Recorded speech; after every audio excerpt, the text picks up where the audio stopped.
Hi guys, আজকে আমি তোমাদেরকে এই ভিডিওতে বলবো কোন কোন মানুষ বা কোন কোন পেশেন্টদের হার্ড ওয়ার্কআউট করা উচিত না। তো চলো ভিডিওটা শুরু করা যাক। ফার্স্ট, যাদের হার্টের সমস্যা তাদের হার্ড ওয়ার্কআউট না করাই ভালো। সেকেন্ড, উচ্চ রক্তচাপ, যাদের উচ্চ রক্তচাপ তাদেরকেও হার্ড ওয়ার্কআউট থেকে দূরে থাকাই ভালো। থার্ড, গুরুতর হাঁপানি বা শ্বাসকষ্ট যাদের, তাদেরকেও হার্ড ওয়ার্কআউট থেকে দূরে থাকা ভালো। চতুর্থ, হার্নিয়া যাদের আছে তাদেরকে তো হার্ড ওয়ার্কআউট একদম করাই উচিত না।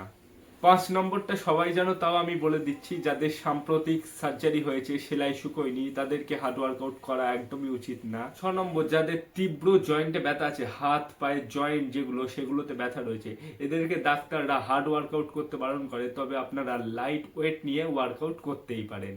তারপরে আছে 7 নম্বর, যাদের কোমর, ঘাড়ে, পিঠে, শিরদাঁড়ায় এসব জায়গায় ব্যথা আছে, তাদেরকেও হার্ড ওয়ার্কআউট থেকে দূরে থাকতে হবে। 8 নম্বর, অনিয়ন্ত্রিত ডায়াবেটিস যাদের রয়েছে তাদেরকে হার্ড ওয়ার্কআউট থেকে একদমই সম্পূর্ণভাবে দূরে থাকতে হবে।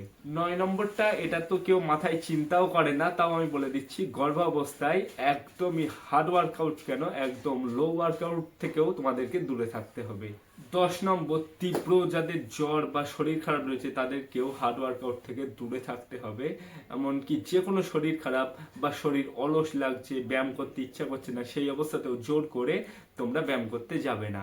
শরীর যখন সায় দেবে তখনই তোমরা একমাত্র ব্যায়াম করবে। কারণ একটা কথা মনে রাখবে, ব্যায়াম যেমন তোমাদেরকে শরীর খুব সুগঠনভাবে তৈরি করে দিতে পারে, তেমনি ব্যায়াম ভুলভাল করলে তোমাদের শরীরকে একদম নষ্ট করেও দিতে পারে। তাই ব্যায়াম বা জিম বিশেষজ্ঞদের কাছ থেকে ট্রেনিং নিয়েই শুরু করা উচিত। আর যদি তোমরা ঘরে বসে ট্রেনিং নিতে চাও তাহলে এখনই ইয়োর ফিটনেস ফ্রেন্ডকে সাবস্ক্রাইব করো।